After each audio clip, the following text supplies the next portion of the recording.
that's likely to happen. Or if those people are in the room, any number of different things could happen, but of one particular category of experience as opposed to another. That's really what your nervous system does. It becomes a prediction machine, and it becomes a prediction machine by drawing strong correlations between emotional states, your physical surroundings, your perception of who's there, what happened just prior to something, and how it made you feel later. So when we talk about recounting a stressful or traumatic event, if you recall, there were 3 components to it. It involved facts about that experience. So literally, who was there, what happened, as to the best of our recollection. If you recall the second thing, it's also about recounting how that experience made you feel at the time and how it makes you feel now. And then if you recall the third thing that's critical to include, it's about any links or associations between what happened and really anything at all. So if you think about it, all 3 of those things in that list are really about tapping into your neural map, or your schema as it's sometimes called, or your internal representation, both conscious and unconscious, of what happened during that stressful or traumatic event. Now, a hallmark feature of traumas, as well as a hallmark feature of addictions, as well as a hallmark feature of compulsive behaviors or negative habitual behaviors, and negative habitual states like chronic stress, anxiety, the sorts of things that trigger insomnia, the sorts of states of body that trigger immune compromise and give us autoimmune or other types of immune system challenges, are that a certain component of our nervous system, and our brain in particular, are less engaged than they normally would be in the healthy condition. Now, I want to be clear that in any one of these conditions, whether or not it's irritable bowel syndrome or it's fibromyalgia or it's chronic anxiety or depression, there are many, many different brain centers and networks, that is, stations within the nervous system of the brain and body that are involved. I really want to emphasize this. There's no one location in the brain, for instance, for fear or anxiety. It's always a network phenomenon, the relative activation of different brain centers at different times and so on. But with respect to thinking about traumas and stressful experiences, we have to ask ourselves, what is it about the emotional states and all the mapping, the representation around those emotional experiences that would somehow impact our immune system, like our thymus of all things, or our bone marrow? Or conversely, what would it be about a stressful experience that would impact our heart rate that would somehow then also change our brain? So the mechanism that seems to be a sort of smoking gun of sorts, that is the mechanism that really does seem to be at least one of those linchpin mechanisms, is that when we experience very stressful or traumatic experiences, our prefrontal cortex, the neural real estate that's just behind our forehead, which has several different subdivisions, in fact, is reduced in its overall levels of activity, and other areas of the brain that sometimes are referred to as the limbic areas of the brain, although if we were to be more accurate than that, the modern neuroscience really refers to these as subcortical structures. They aren't necessarily limbic structures per se, although they can include components of the limbic system. So they can include things like the hypothalamus, so this dense collection of neurons that resides over the roof of your mouth that's involved in things like aggression or temperature regulation, sleep-wake cycles, and so on, as well as structures that perhaps you've heard more about, such as the amygdala, which is involved in threat detection, but other structures as well, all of which are subcortical. Now, those subcortical structures can be compared in a fairly general but still accurate way to the prefrontal cortex, which is involved in contextual planning, involved in assessing outcomes. If I do A, what will happen? If I do B, what will happen? The prefrontal cortex is also associated with our self-concept of our identity, who we are, what we are about, what we value, what motivates our decisions to do or to not do things. So I don't want to create any false impressions that the prefrontal cortex is somehow a more evolved structure than these subcortical and limbic structures, but in some sense it is. It's involved in more quote unquote sophisticated functions, or at least functions that involve us really thinking and being able to place a coherent narrative of what happened in the past, what's happening now, and what's likely to happen in the future if conditions A, B, or C happen to arise, okay? So that's a very brief top-level contour lesson in prefrontal cortical function and comparing it a bit to some subcortical and limbic structure functions. Now, there have been neuroimaging studies, in particular studies by the Huberman laboratory at University of California, Los Angeles, but neuroimaging studies in other laboratories as well that have established that when people recount very stressful or traumatic events, the prefrontal cortex level of activity is reduced as compared to when people recall less stressful or less traumatic events. In addition to that, those subcortical structures ramp up their activity when people recall traumatic events, at least at first. Okay, this is very important. What I'm about to tell you is that the repeated visiting of stressful and traumatic events in a structured way, or even in a pseudo-structured way, as is the case when people first start journaling about that stressful or traumatic event on day one, when it tends to be a pretty unstructured narrative. That's actually been shown in the literature. And then over the course of that second and third and fourth writing bout, people not only shift the sort of language that they use to describe their feelings in that event, as we talked about earlier, but the degree to which there's a more coherent narrative placed on the structure of that writing increases with each subsequent bout of writing. And this is very important because what we're really talking about here is people going deeper into their recollection of the experience, not remaining at such a superficial level.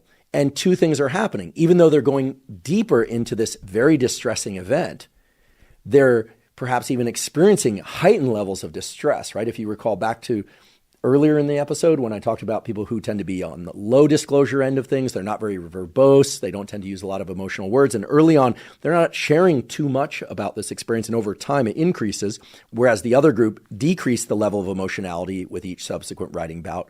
But in each case, the coherence of the narrative, that is, the degree to which the narrative takes on a story-like structure, increases from the first to the fourth writing bout.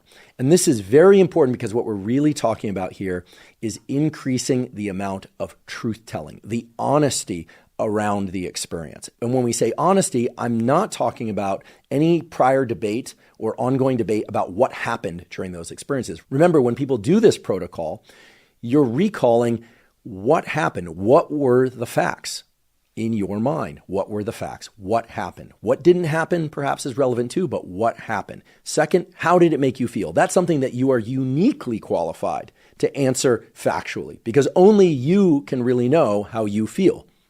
Sometimes it takes some effort to think into how you feel, to really get a clear sense of how you felt and how you feel, but only you can report that factually. No one can dispute that. Those are your feelings, and that's part of what you're writing about.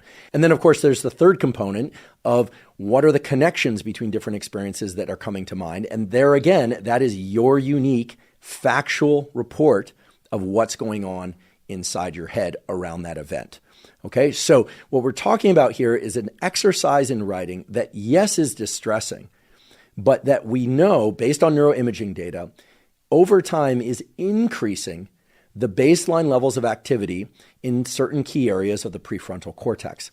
And that we know is associated with improvements in the symptomology around trauma and other stressful events. Now, it's extremely important to highlight this truth-telling component and the fact that your truth about these experiences is indeed your truth. And it's such a key component of the writing exercise. So what we're looking at here is a situation where the event or events that happened actually happened. There's no changing that.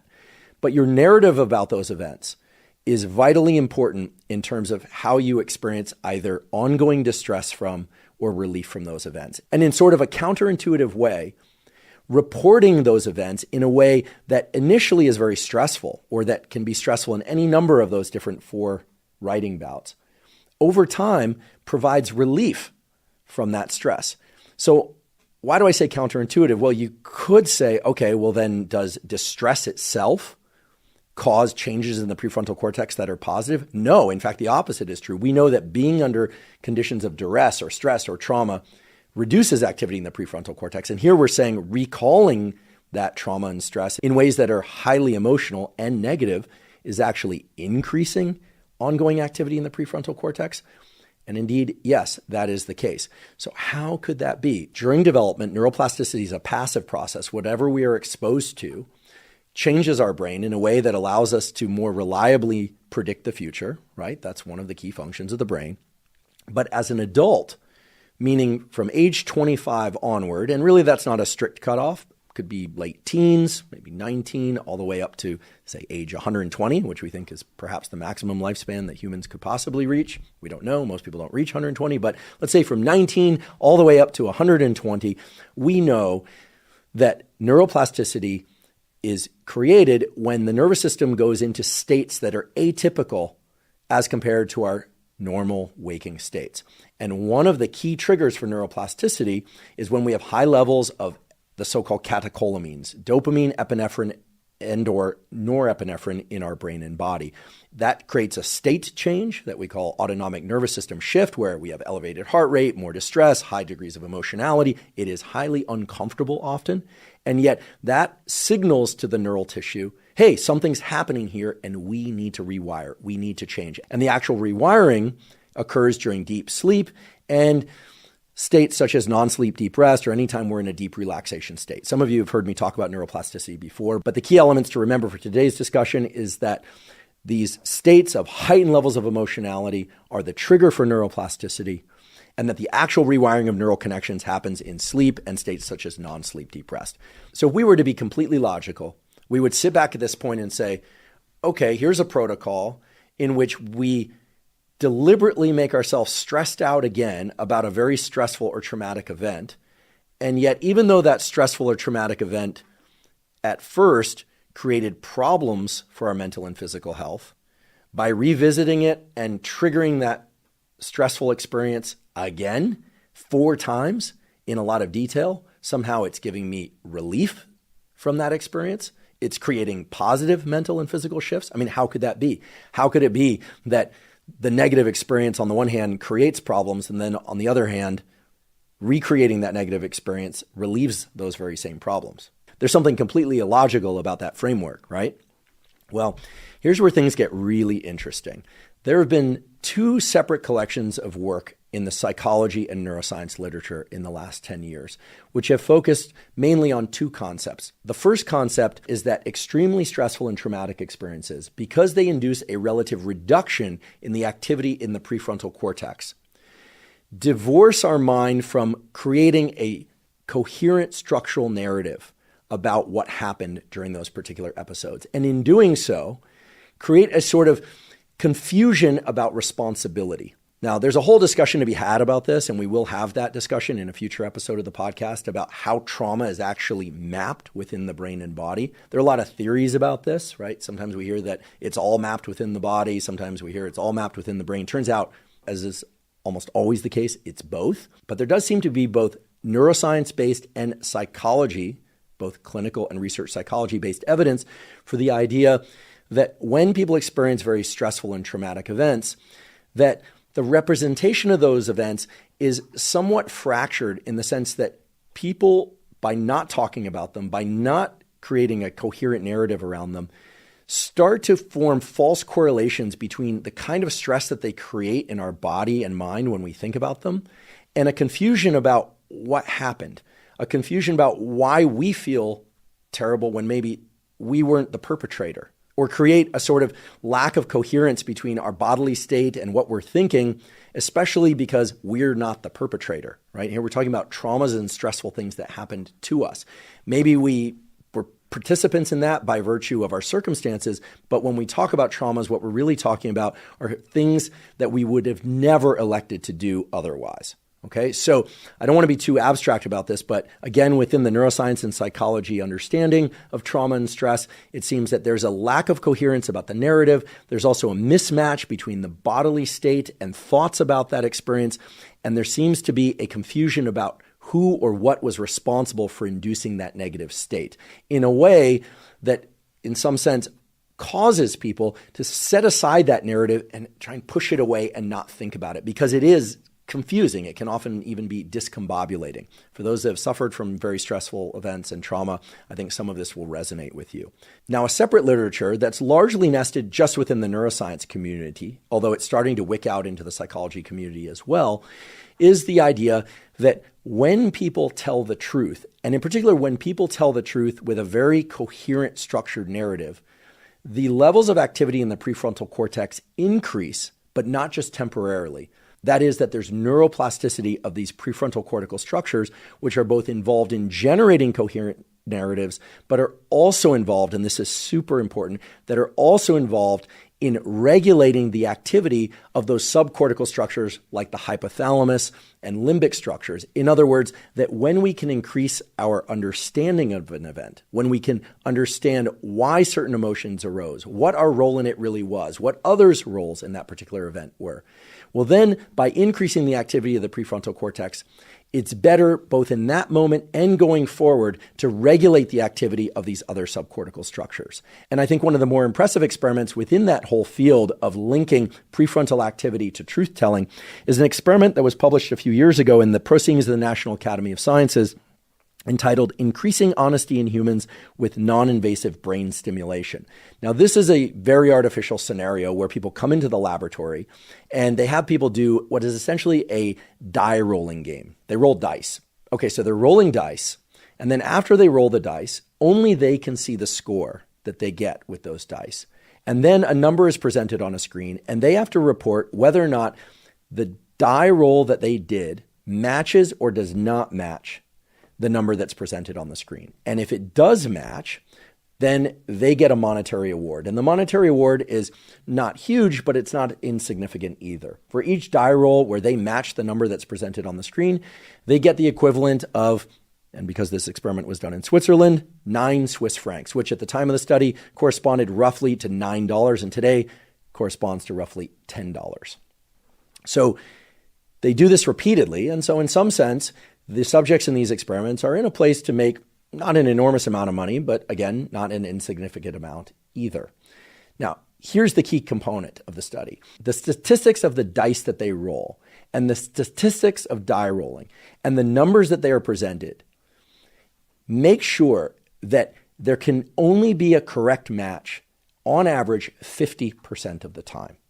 Okay? And in this experiment, the subjects are asked to report entirely on the honor system what they got when they rolled the dice. And what one finds in this study and other studies that have been done subsequent to it is that when you take everyday people, so you take men and women, you take a broad age range, you're not selecting for sociopaths, you're not selecting for people in one given profession or another. Pick your favorite profession if you were to assume any one given profession has less honest people than others. They collect people from all sorts of walks of life, and people report getting the same number that is presented to them. That is a match about 68% of the time, which means they are not faithfully reporting what happened. Now, neuroimaging studies show that when people lie, certain areas of the frontal cortex increase in their activity, although the major effect when one looks neurally is a reduction in the prefrontal cortex, and in particular subcompartments of the prefrontal cortex that we'll talk about in a moment. And this particular study, entitled Increasing Honesty in Humans with Non-Invasive Brain Stimulation, as the name suggests, used non-invasive brain stimulation. So this is transcranial magnetic stimulation, which is a really nice and convenient tool because you don't have to drill down through the skull. You can simply put this tool, it's a little coil, you put it over a particular part of the brain on the outside of the skull, indeed on the outside of the hair, and you can either inhibit or stimulate particular brain areas using this transcranial stimulation. I've actually had this done, not in this particular experiment, but I had it done when I was a graduate student some years ago, and it was placed over my motor cortex, and I was instructed to tap my fingers in a particular sequence, and then they inhibit neural activity in a particular brain area, and I was unable to tap in that same sequence, and they could even shut down my ability to tap. It was terrifying, frankly, although I don't want to discourage anyone from participating in any of these experiments should you choose. And yes, of course, your motor abilities come back immediately afterwards. That's why they can run these experiments. Now, in this experiment, what they did is they stimulated or inhibited neural activity in particular areas of the prefrontal cortex, and what they discovered was, I think, and many others, by the way, also agree, a remarkable result, which is that when they stimulated over a particular region of the prefrontal cortex, people's honest report of what happened when they rolled the die relative to the number they were presented increased. Okay, so they went from reporting that they had matched the number on the screen and therefore won money 68% of the time. That number was reduced down to what? Down to 50% of the time. In other words, this stimulation of the prefrontal cortex took dishonest people, even though they were, should we say, mildly dishonest or dishonest only in certain conditions. There we're getting into judgment calls, and I don't want to do that.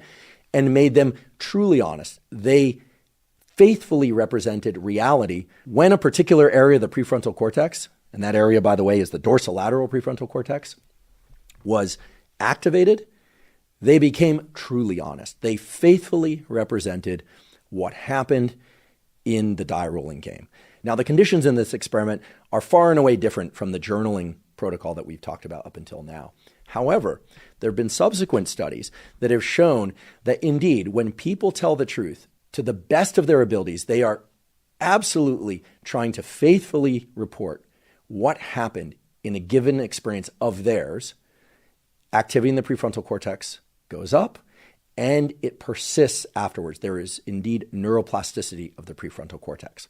So the hypothesis that seems to be the most likely, and indeed has the greatest weight of evidence for it, is that when people accurately and truthfully report an experience, even if that experience is a stressful and traumatic one, the repeated activation of the prefrontal cortex that occurs during that truth-telling, even though the truth-telling is about a highly negative experience, has the net effect over time of leading to more activity in the prefrontal cortex.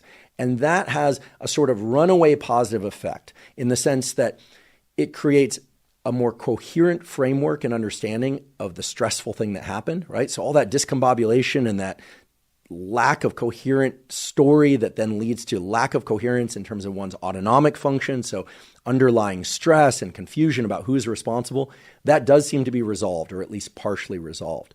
And the prefrontal cortex, of course, doesn't harbor one area just for faithful, accurate reporting of traumas and stressful events. That very same area, that dorsolateral prefrontal cortex, is responsible for faithful reporting of all sorts of other things. And there are now more and more studies showing that truth-telling, faithful, accurate representation of what we at least experienced in our past and are experiencing presently is good for us both in the short term and the long term. And this, I believe, and other researchers, both neuroscientists and psychologists and psychiatrists that I've talked to about this result, are in agreement that when one sees all these positive shifts in, say, immune system function, like how could it be that these cells produced by the bone marrow and the thymus are somehow better able to deal with an infection when one has recounted a traumatic or stressful event, right? First of all, it's counterintuitive. Second of all, why would that be? I mean, how are the body and brain linked in that way? Well, they're linked through this thing that we call the nervous system. And the key component of the nervous system in this context is that when the prefrontal cortex can organize its understanding of why our autonomic nervous system was so active, well, then the autonomic nervous system, it seems, becomes less likely to be active when it's not supposed to, okay? That could at least partially explain the reductions in anxiety, the improvements in sleep, the reductions in insomnia. And because the nervous system and the immune system are in direct communication. This often isn't discussed, but not only does the immune system impact the brain, but the brain has networks, literally neural circuits, that innervate structures like the spleen, like the thalamus, that can communicate with the bone marrow. Right? This isn't science fiction. This is really the case. In fact, there was an article that just came out in the journal Nature this month, and I'll provide a link to it in the show note captions, which is finally starting to acknowledge that, yes, while these fields of immunology and brain science and psychology have existed as disparate silos up until now, it's oh so clear that the nervous system is the connection between all these different components of brain and body. And so while it might seem counterintuitive that a writing protocol of the sort that we've been talking about today could positively impact the immune system, or that a writing protocol of the sort that we are talking about today could positively impact things like fibromyalgia symptoms, well, it makes perfect sense, really, when we start to think about the prefrontal cortex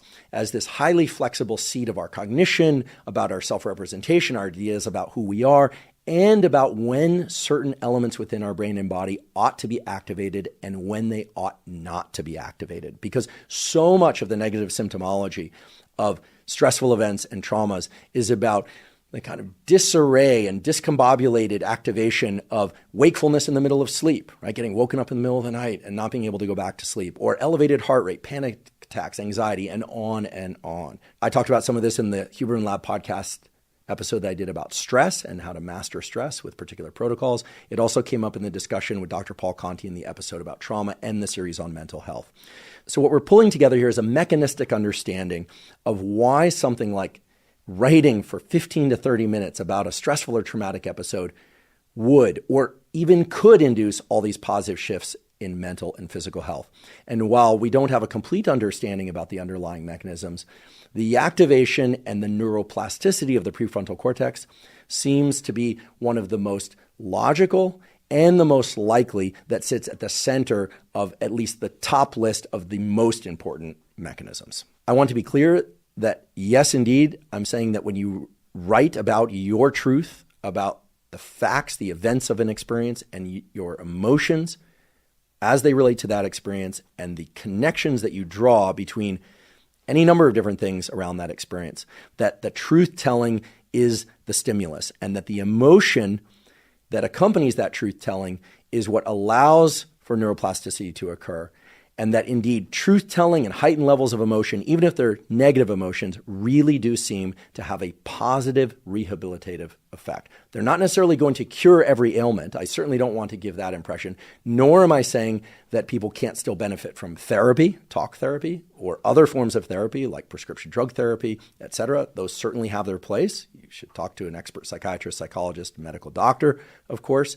And in fact, the data on the sort of journaling that we talked about today indicate that people's progression through talk therapy, drug therapies, et cetera, for depression and PTSD is accelerated, and significantly so when they do this type of journaling. So the sort of journaling we're talking about today and other therapies are not mutually exclusive. And yet the journaling protocol that Pennebaker and colleagues came up with, I think, is spectacular because it has a number of important features. And some of those are perhaps obvious to you already. First of all, it's completely zero cost. I mean, it costs a bit of time, but not even that much time. It has an emotional cost. We should acknowledge that. It's intense, right? And the more intense it seems, the more effective. And third, it's something that really can be done either in the course of 4 days or across an entire month. So it has some degree of flexibility to it. I would even say a great degree of flexibility to it. And last but certainly not least, it's been shown over and over again. I mean, more than 200 peer-reviewed studies, not just from Pennebaker, but from others as well, to have myriad positive effects on the body and the mind in ways that are not just short-term, but that are pervasive, not just over months, but indeed over years. So I don't know about you, but when I first learned about this literature, I was, initially a little bit skeptical because that's just my nature. I'm like, wait, how could journaling have such a huge impact? I mean, I've been journaling for years. I know other people that journal on a regular basis, and I've never heard of this particular impact, and I certainly haven't heard or seen the data. But when I started looking at the data, I thought, oh my goodness, like, how come I haven't heard about this? And I don't really have an answer for that, although I will say that Pennebaker and others, I think, were very early in their merging of mind and body states, although the initial studies weren't really focused on mind and body. All the emphasis on immune system and brain and neuroscience, that actually came later. So I think one of the reasons we haven't heard about this particular form of journaling is that, frankly, it's nested within the academic literature. I haven't heard much about it being incorporated into clinical practices, although I am sure it is incorporated into clinical practices. And frankly, whatever the reason, I'm just grateful to my colleague, Dr. David Spiegel, who again is our Associate Chair of Psychiatry at Stanford. He's a medical doctor, incredibly highly esteemed worldwide for his work on neuroplasticity and helping people with stress and anxiety and all sorts of other challenges, for informing me about it. So much so that I decided that next month I'm going to do one bout of writing for each week within that month. I've opted to not do the 4 consecutive days of writing. To me, just personally, that seems a bit too intense. It's not the time commitment, it's the emotional commitment of placing myself into close proximity of some really challenging, stressful, maybe even traumatic memories day after day after day for 4 days. Personally, I don't want to do that. Other people might opt to do that in tighter succession and do the 4 days in a row. What the literature tells us, again, is that it doesn't really matter. As long as you do the 4 bouts of writing sometime within a month period, doesn't matter if they all are back-to-back days or you spread them out by a week or so. Just to recap the other components of the protocol, you're going to write about the same event for all 4 writing episodes. Those writing episodes can be anywhere from 15 to 30 minutes, but not less. Throughout each writing episode, you're going to continuously write, right? Unless you need to stop to catch your breath or wipe your eyes dry of tears, you're going to keep writing. It is not necessary to pay attention to grammar or spelling, but some degree of coherence, maybe not perfect complete sentences, but some degree of coherence is probably useful, especially if you decide to go back and analyze what you wrote later, which again is an option. You don't have to do that. But if you do want to do that, you're going to go back and circle the negative words, that is the words that you perceive to be negative, and you're going to square the words that are positive. And if you like, you can also reread them and see whether or not, as was observed in the studies that we described, there was an increase in the amount of coherence about the topic or the event that you wrote about. Keep in mind that for each of the 4 bouts of writing, you want to include both facts about the events, facts about how you felt and or feel about those events now, and third, any associations whatsoever that happen to come to mind about those events, emotional states, people in your life, anything past, present, or future. That third category of things to include is really open to you for anything you want to include. The only requirement for it to be included is that it's true for you. Keep in mind also that this writing protocol is for you. It is not necessarily to be shared. Now, there isn't a rule that says that you cannot share it with anybody, although I do want to introduce the important caveat that if you are going to share it with someone, that person should be a dedicated healthcare, ideally mental health care professional. Because there are data that suggest that when we write about traumatic and stressful events, while it can be very beneficial for us, it can actually be traumatic or challenging for people that we read it to. Now, there's huge variation around that statement. Certainly, many of you probably know friends or family members or other trusted ones that you can talk to that would be able to hear about your stressful or traumatic experience and not be traumatized by it. However, it does seem that the listener can experience trauma and negative symptoms, such as challenges sleeping, distress, etc., by hearing about very stressful events that have occurred to others. Okay, this is third-hand trauma or observational trauma, it's sometimes called. So if we were to adhere to the protocol as it was used in the various studies that form the basis for what we're talking about today, we would say that you are writing about something that is for your eyes only. In fact, you are welcome to tear up or delete the document afterwards. And certainly you would want to store it in a safe place so that it's not going to fall into hands of somebody that you wouldn't want seeing the contents of that writing. The other thing to keep in mind is that while it's been demonstrated over and over again that over time, these bouts of writing lead to improvements in mental and physical health, as we talked about earlier, it is very normal and in fact quite likely that one will feel pretty activated in the negative sense, that one will feel somewhat low, depressed, angry, sad immediately after finishing one of these bouts of writing, especially if you fall into the high expressor category. So it's important that, as we mentioned earlier, that you have a buffer of time after which you complete the writing before moving into your other day's events. I also just personally wouldn't recommend that you do this writing exercise just prior to trying to go to sleep at night if the experience is especially stressful or traumatic. And by definition, the writing exercise focuses on stressful and traumatic events. So keep that in mind as well. And then as a final point, but certainly a significant one, is to keep in mind that if this writing protocol is creating in you significant enough amounts of stress, either psychological or physical, that you simply don't want to do it or that it's impeding other areas of life, by all means, just stop. Okay, there was very little, if any, data within the papers that I read that indicated that people had to be removed from the study for this reason. But keep in mind that we're talking about purposefully delving into stressful or traumatic experiences and writing about them in some detail. So it stands to reason that some people might not be able to tolerate that.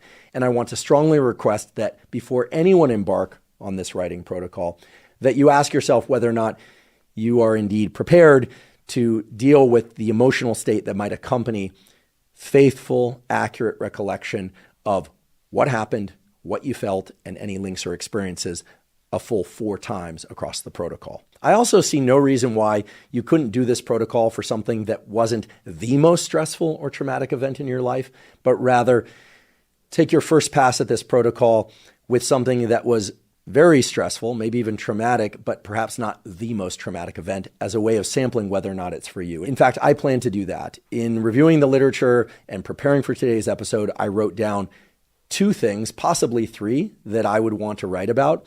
And then I rated them 1 through 3, one being the most stressful, perhaps even traumatic, the other being less stressful, and the third the least stressful of the three, and decided to go with writing about the second in that list, that is the moderately stressful, aka traumatic event, as a way to first wade into this protocol. But I will adhere to the protocol. I'm going to write about that same thing 4 times as opposed to switching from one event to the next midway through the protocol. So I am going to adhere to the protocol.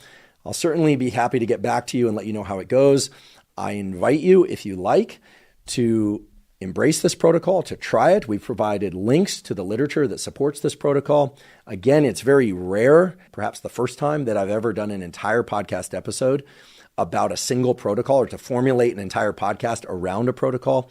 But frankly, I don't look at this protocol from Pennebaker and colleagues as just a protocol. I look at it as an entire body of literature that includes a center of massive data that all seem to point in the same direction, which is that writing about something very stressful or traumatic for 15 to 30 minutes, 4 times, either on consecutive days or separated out by a week between each of those 4 writing sessions, can produce long-lasting positive effects on mental and physical health. And to me, that's a protocol that is simply too valuable to overlook and simply too valuable to not share with you. If you're learning from and or enjoying this podcast, please subscribe to our YouTube channel. That's a terrific zero-cost way to support us. In addition, please subscribe to the podcast on both Spotify and Apple. And on both Spotify and Apple, you can leave us up to a 5-star review. Please check out the sponsors mentioned at the beginning of today's episode. That's the best way to support this podcast. If you have questions for me or comments about the podcast or topics or guests that you'd like me to consider for the Huberman Lab podcast, please put those in the comments section on YouTube. I do read all the comments. Not on today's episode, but on many previous episodes of the Huberman Lab podcast, we discuss supplements. While supplements aren't necessary for everybody, many people derive tremendous benefit from them for things like improving sleep, for hormone support, and for improving focus. To learn more about the supplements discussed on the Huberman Lab podcast, you can go to Live Momentous, spelled O-U-S, so it's livemomentous.com/Huberman. If you're not already following me on social media, I am Huberman Lab on all social media platforms. So that's Instagram, Twitter, now called X, LinkedIn, Facebook, and Threads. And on all of those platforms, I discuss science and science-related tools, some of which overlap with the contents of the Huberman Lab podcast, but much of which are distinct from the contents of the Huberman Lab podcast. So again, it's Huberman Lab on all social media platforms. If you haven't already subscribed to our Neural Network newsletter, the Neural Network newsletter is a monthly newsletter that's completely zero cost that includes podcast summaries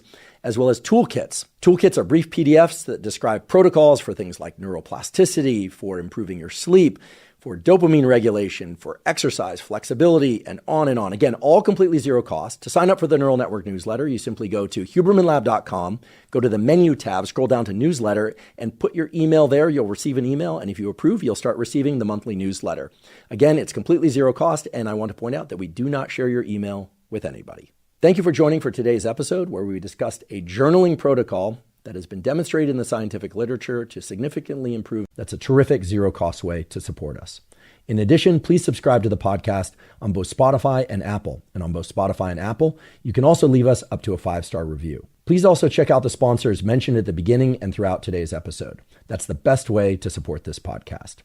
If you have questions for me or comments about the podcast or suggestions about guests you'd like me to include on the Huberman Lab podcast, please put those in the comment section on YouTube. I do read all the comments. Not so much on today's episode, but on many previous episodes of the Huberman Lab podcast, we discuss supplements. While supplements aren't necessary for everybody, many people derive tremendous benefit from them for things like improving sleep, hormone support, as well as focus.